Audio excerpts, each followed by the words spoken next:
السلام علیکم ورحمۃ اللہ وبرکاتہ۔ الحمدللہ والصلاۃ علی نبی صلی اللہ تعالی علیہ وسلم۔ محترم سامعین کرام،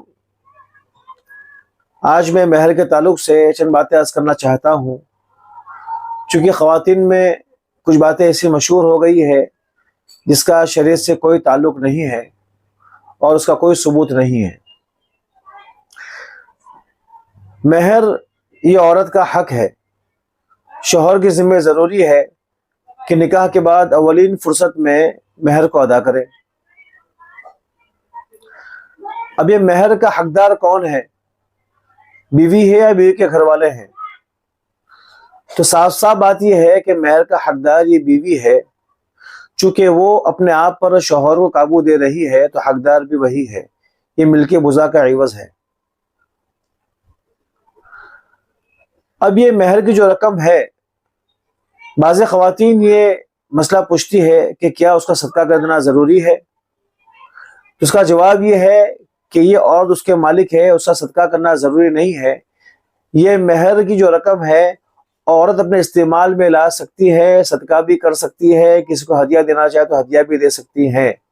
یہ بات جو کچھ خواتین مشہور ہے کہ صدقہ کرنا ضروری ہے، یہ غلط ہے۔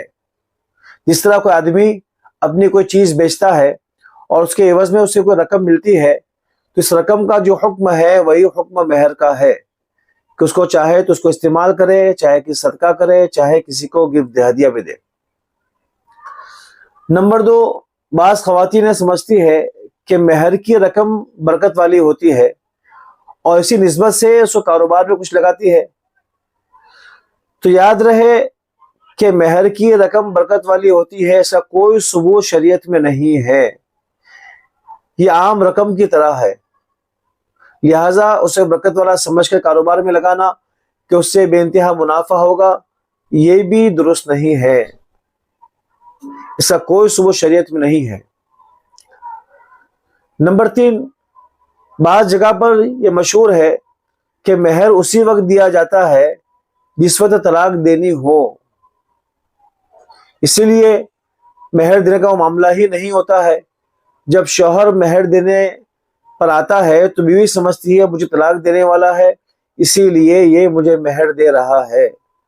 تو جن علاقوں میں اس طرح کا رواج ہے کہ طلاق کے وقت مہر دی جاتی ہے، اس سے پہلے نہیں دی جاتی، تو ان کو چاہیے کہ اپنی اصلاح کر لے کہ نکاح کے بعد اولین فرصت میں مہر کو ادا کرے، بلکہ شب زفاف سے پہلے ہی ادا کرنا چاہیے۔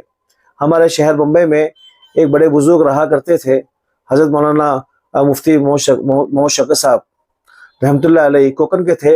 ان کا مزاج تو یہ تھا کہ جب نکاح پڑھاتے تھے تو نکاح کی مجلس میں ہی لڑکے والوں سے مہر لے کر لڑکی کے والد کو دیتے تھے کہ بچی کو دے دینا۔ اس کا عام طور پر یہ دینے کا مزاج نہیں ہے لوگوں کا، تو نکاح کی مجلس میں ہی حضرت اس طرح کا معاملہ کر لیتے تھے تاکہ بچی کا حق مارا نہ جائے۔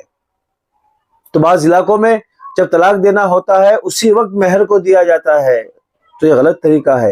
اور ان علاقوں میں ایسا ہوتا ہے کہ مہر نہیں دی جاتی ہے اور زندگی گزر جاتی ہے اور شوہر کا انتقال بھی ہو جاتا ہے۔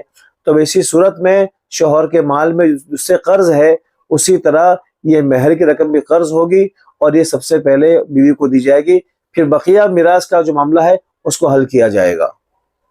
اب مہر کون طے کرے گا؟ تو صورت میں دونوں کی رضامندی سے جو بات طے ہو وہ مہر ہوتی ہے۔ لڑکی والے کہہ رہے کہ 50,000، لڑکے والے بھی راضی ہو گئے تو اس پہ کوئی اشکال نہیں ہے۔ لڑکی والے 50,000 کہہ رہے ہیں اور لڑکے والے 40,000 کہہ رہے ہیں، تو آپس میں رضامندی سے پھر جو طے ہو جائے وہ دینا ہوگا۔ وآخر دعوانا ان الحمدللہ رب العالمین۔